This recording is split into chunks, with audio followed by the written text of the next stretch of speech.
ভারতের বিতর্কিত ওয়াকফ বিল এবং ভারতের সাধারণ মুসলমানদের প্রতি নির্যাতনের নিন্দা জানিয়ে ভারত হাই কমিশন অভিমুখে গণমিছিল আয়োজন করেছে বাংলাদেশ খেলাফত মজলিস।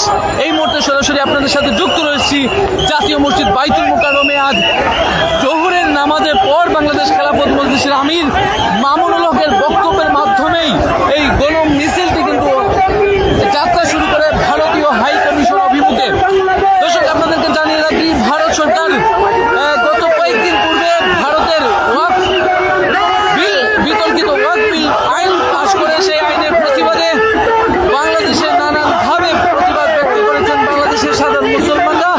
তার ধারাবাহিকতায় আজ বাংলাদেশ খেলাফত মজলিস তারা কিন্তু একটি গণমিছিলের আয়োজন করেছে এবং সেই গণমিছিল জোহরের নামাজ পরবর্তীতে জাতীয় মসজিদ বাইতুল মুকাররমে একটি সমাবেশের মাধ্যমে মামুনুল হকের বক্তব্যের মাধ্যমে কিন্তু এটি যাত্রা শুরু করে ভারতীয় হাই কমিশন। আপনারা দেখছেন এই মুহূর্তে আজকের এই গণমিছিলে অসংখ্য হাজার হাজার বাংলাদেশ খেলাফত মজলিসের কর্মীবৃন্দ উপস্থিত হয়েছেন এবং ধর্মপ্রাণ মুসল্লিরাও কিন্তু আজকের এই কর্মসূচিতে তারা অংশ নিয়েছেন। দর্শক, সরাসরি আপনাদের সাথে যুক্ত রয়েছে বাংলাদেশ খেলাফত মজলিসের গণমিছিল থেকে।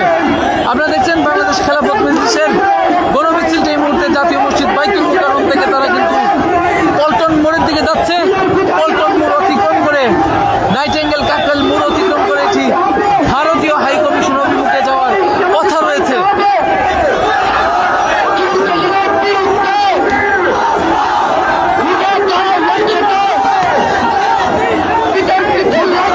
আমরা দেখছি যে এখানে ভারতের যে সরকার নরেন্দ্র মোদীর ছবির মধ্যে কিন্তু জুতা দিয়ে বাড়ি দিচ্ছে সাধারণ মুসল্লিরা, খেলাফত মজলিসের কর্মীরা তাদের নিন্দা প্রতিবাদ তারা তাদের ভাষায় তারা ব্যক্ত করছেন।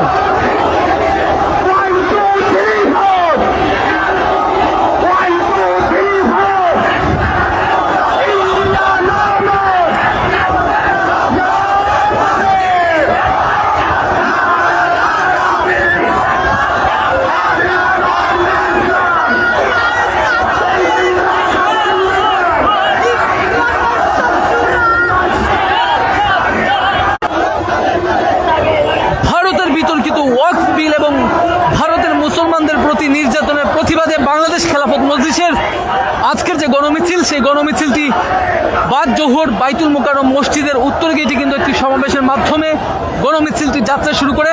গণমিছিলের প্রধান অতিথি হিসেবে উপস্থিত রয়েছেন বাংলাদেশ খেলাফত মজলিসের আমির মামুনুল হক। তার বক্তব্যের মাধ্যমে কিন্তু এই গণমিছিলটি বাইতুল মুকাররমের উত্তর গেট থেকে এই মুহূর্তে ভারত হাই কমিশন অভিমুখে কিন্তু তারা রওনা হয়েছেন এবং ভারতীয় হাই কমিশনে তাদের একটি প্রতিবাদ লিপি তারা জমা দিবেন, এমনটি জানানো হয়েছে বাংলাদেশ খেলাফত মজলিসের পক্ষ থেকে। আপনারা দেখছেন আজকের এই গণমিছিলে বাংলাদেশ খেলাফত মজলিসের হাজার হাজার নেতাকর্মীরা তারা কিন্তু অংশ নিয়েছেন। তার সাথে হাজার হাজার ধর্মপ্রাণ মুসলমান তারাও কিন্তু তাদের ইমানের দাবি নিয়ে তারা অংশ নিয়েছেন।